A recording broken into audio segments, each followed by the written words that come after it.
जितने भी आप सभी एएनएम के कैंडिडेट हैं auxiliary nurse midwifery first year का, तो आप सभी को पता है कि मैंने पहले बताया था कि बुधवार और गुरुवार 2 क्लास इस दिन चलेगा और 2 क्लास आपका संडे का चलेगा, जो कि सुबह और शाम में। ठीक है, ऐसा इसलिए क्योंकि जीएनएम का भी क्लास चलता है तीनों ईयर का, तो वो भी महत्व है और आपका भी महत्व है।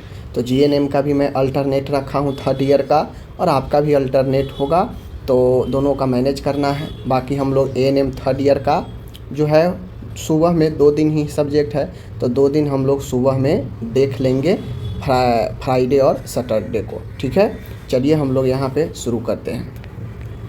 तो 2012 के एग्ज़ाम में पूछा गया प्रश्न है चाइल्ड हेल्थ नर्सिंग का। यह आखिरी सब्जेक्ट होता है फर्स्ट ईयर का। इससे पहले मैं आपको तीनों सब्जेक्ट का 2012 का दे रखा हूँ, तो आप उसे ज़रूर देखें। चलिए, प्रश्न होता है सभी अनिवार्य 3 घंटा का समय होता है थ्योरी में, और हर एक स्टेट में इक्वल होता है। 75 मार्क्स के एग्ज़ाम होते हैं, तो ये बेसिक जानकारी हर एक स्टेट में इक्वल होता है। आप किसी भी स्टेट से एएनएम कीजिए, आपके लिए सिलेबस, एग्ज़ाम पैटर्न सब एक होता है। ठीक है, बस मार्किंग स्कीम अपने अपने हिसाब से काउंसिल करता है, तो आपको देख लेना है। जैसे यहाँ पे 5 नंबर का ऑब्जेक्टिव्स पूछा है, पहले फिलअप पूछा है। हो सकता है आपका स्टेट आपसे मैचिंग पूछ ले 5 नंबर में, ऐसे तो मैचिंग यहाँ भी है, लेकिन हो सकता है आपसे जो है फुल फॉर्म 5 नंबर का पूछ ले। हो सकता है कि आपसे 5 नंबर का जो है एमसीक्यू पूछ ले, चुनने वाला कि इनमें से कौन सा सही होगा। ठीक है ना, वो चीज़ें हैं। चलिए 5 नंबर देखते हैं। यहाँ पे 5 नंबर का वृद्धि का अर्थ क्या होता है। देखिए, वृद्धि का अर्थ होता है किसका बढ़ना। वृद्धि का अर्थ डैश का बढ़ना। तो देखिए, वृद्धि और विकास 2 टर्म होता है। वृद्धि का मतलब होता है हाथ पैर का लंबाई बढ़ना, वजन बढ़ना, ठीक है ना, आकार बढ़ना, तो ये सब वृद्धि होता है। और आपका मेंटली विकास होता है, साइकोलॉजिकली मजबूत होते हैं, इमोशनली स्टेबल होते हैं, तो वो विकास होता है। समझ गए। विकास बेसिकली गुण को दिखाता है, क्वालिटी को, जबकि वृद्धि जो होता है, ग्रोथ जो होता है, यह आपके क्वांटिटी को दिखाता है। समझ गए, चीज़ों को ध्यान से समझ गए। तो वृद्धि का अर्थ है शरीर का बढ़ना। ठीक है, BFH का पूरा नाम क्या है। BFH का पूरा नाम क्या है, तो BFH का पूरा नाम होता है बेबी, ठीक है ना, बेबी फ्रेंडली हॉस्पिटल इनिशिएटिव। ठीक है, BFH का पूरा नाम है बेबी फ्रेंडली हॉस्पिटल इनिशिएटिव। इसमें आई छोड़ दिया है, लेकिन आई भी होता है। आगे है प्रसव से पहले भ्रूण जांच करना संबंधी अधिनियम डैश में लागू है। माय डियर, मैं आपको बता दूं कि भ्रूण संबंधी प्रसव से पहले अगर कोई भ्रूण संबंधी जांच करता है कि लड़का है या लड़की, तो यह एक कानूनी अपराध होता है। और यह जो है आपका PNDT एक्ट में जो है आपको PNDT एक्ट में जो है आपको यह क्या है, बहुत बड़ा अपराध माना जाता है। तो ये जो प्रीनेटल चेकअप होता है, PNDT जो एक्ट है, ये लाया गया कि कोई प्रसव से पहले, डिलीवरी से पहले भ्रूण को गर्भ में जांच न कर सके, लिंग निर्धारण न कर सके कि लड़का है या लड़की। इसीलिए किसी भी USG सेंटर पर आप लोग जाते हैं, अल्ट्रासाउंड के केंद्र पर, तो वहाँ लिखा रहता है, यहाँ पे भ्रूण जांच नहीं किया जाता है, भ्रूण जांच दंडनीय अपराध है, वहाँ पे देखिएगा बोर्ड लगा होता है।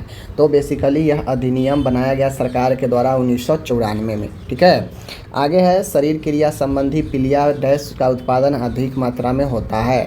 फिजियोलॉजिकल जो जॉन्डिस होता है, जो शरीर से संबंधित पीलिया होता है, इसमें बिलुरिबिन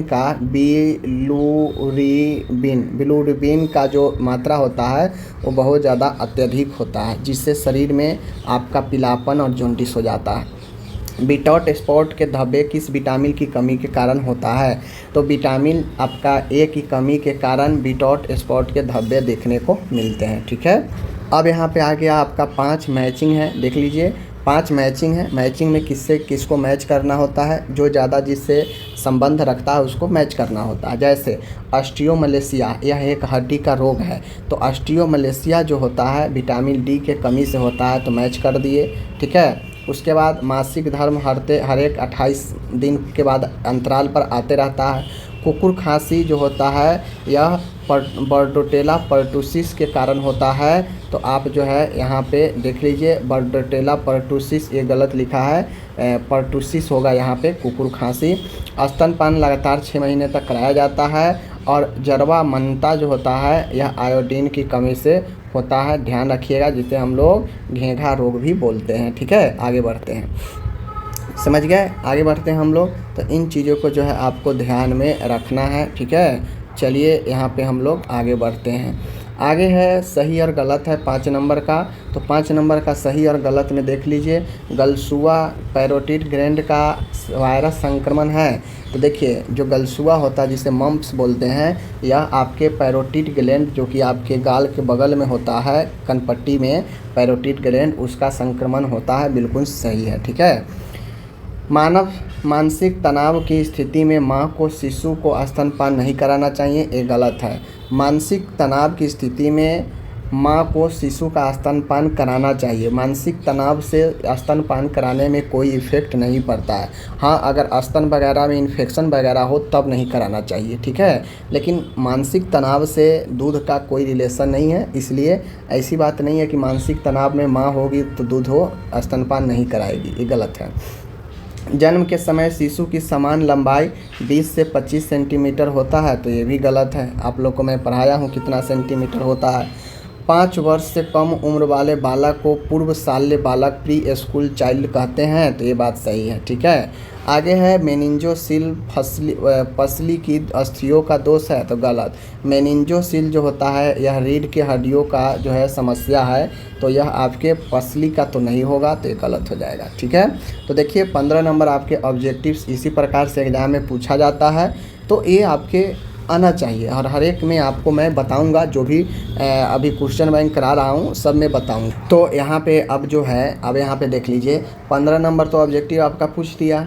ठीक है, 15 नंबर हर एक किसी किसी स्टेट में 20 नंबर में भी आपसे पूछ सकता है ऑब्जेक्टिव, तो ऑब्जेक्टिव कम से कम तो 15 नंबर पूछेगा ही। ठीक है ना, 75 में आपको 15 नंबर तो कम से कम देखने को ऑब्जेक्टिव 75 में कम से कम 15 तो देखने को मिलेगा ही। 60 थ्योरी रहता है। ठीक है, हो सकता है आपके स्टेट में 20 पूछ दे ऑब्जेक्टिव, तो ये डिपेंड करता है उसके ऊपर क्या पूछता है। शॉर्ट क्वेश्चन है, देख लीजिए। अभी से स्टेट में जहाँ के मैं बता रहा हूँ क्वेश्चन, यहाँ 6 क्वेश्चन का शॉर्ट में जवाब देना है। 4 नंबर का ये क्वेश्चन है, यानी 24 नंबर का शॉर्ट क्वेश्चन है। ठीक है, जैसे BFH के बारे में पूछा है, शिशु मित्र अस्पताल के बारे में, शिशु के त्वचा संक्रमण के बारे में पूछा है, दस्त के कारण और रोकथाम के बारे में पूछा है, प्रोटीन ऊर्जा कुपोषण जिसे हम लोग PEM बोलते हैं, इसके बारे में पूछा है, किशोर अवस्था में यौन शिक्षा कैसे देंगे ये पूछ रहा है, मासिक धर्म संबंधी स्वच्छता के बारे में पूछ रहा है, बाल स्वास्थ्य में दुर्घटना होता है कैसे, इसके बारे में पूछ रहा है, मलेरिया क्या है इसके बारे में पूछ रहा है। तो कुल मिला के 8 क्वेश्चन यहाँ पे दिया है। 6 का जवाब, जो भी 6 आता है उसको जवाब देना है 24 नंबर। ये शॉर्ट क्वेश्चन है। अब आगे हम बढ़ते हैं तो लॉन्ग क्वेश्चन दिया है, 3 का जवाब जो है यहाँ पे देना है, और ये क्वेश्चन 12 नंबर के हैं, यानी टोटल 36 नंबर का लॉन्ग से पूछा गया है। 3 क्वेश्चन देखिए कैसे। स्तनपान का महत्व समझाए, स्तनपान संबंधी समस्याओं को समझाए, 12 नंबर। देखिए कितना आसान है, महत्व और समस्या पूछ रहा है। शिशुओं में होने वाले श्वसन से जुड़ी हुई संक्रमण को बताना है, श्वसन संबंधी संक्रमण के उपचार कैसे होगा इसको बताना है, 12 नंबर। वृद्धि विकास के अर्थ समझाइए, वृद्धि और विकास को प्रभावित करने वाले कारक को समझाइए, तो ये अपन हो गया कितना, 12 नंबर। लास्ट क्वेश्चन है स्कूल हेल्थ सर्विस क्या है, लक्ष्य बताइए, स्कूल हेल्थ सर्विस का विस्तार पूर्वक वर्णन कीजिए, 12 नंबर। यानी 4 क्वेश्चन पूछा है, देना जवाब ओनली 3 का ही है, जो भी 3 दीजिए 12 नंबर करके आपको मिलेंगे। ठीक है, तो ऑप्शन देता है 1-2 क्वेश्चन एक्स्ट्रा देता है कि आपको इसमें से जो भी आ रहा है उसको बना दें। ठीक है, तो इस प्रकार से क्वेश्चन मैंने आपको करा दिया। आप किसी भी स्टेट से है बेहिचक आप पढ़िए, आपका पूरा यहाँ पे मैं हर एक लगभग मैं बता दूँ कि 5 से 6 सालों का क्वेश्चन बैंक आपको मैं डालूँगा, जहाँ से आप बढ़िया से इसको पढ़ सकते हैं, तैयारी कर सकते हैं। ठीक है, कोई दिक्कत नहीं है। तो अभी जब तक मैं क्वेश्चन बैंक करा रहा हूँ, ये दे रहा हूँ, आप किसी भी स्टेट से है, ये हेजिटेशन, ये डर मत रखिए कि मैं पढ़ूँगी तो पास होंगी या नहीं होंगी, ऐसा नहीं रखना है। आप किसी भी यूपी, बिहार, झारखंड, राजस्थान, मध्य प्रदेश, कहीं से भी आप जो है पढ़ाई देख रहे हैं, तो आपके लिए यह यूजफुल है और बहुत यूजफुल है। सबका सिलेबस इक्वल होता है, तो बिना डरे हुए आप तैयारी कीजिए इस सब क्वेश्चन को, आपको काफ़ी ज़्यादा एग्ज़ाम में हेल्प मिलेगा और नॉलेज भी बढ़ेगा। ठीक है, चलिए मिलते हैं अगले वीडियो में, धन्यवाद।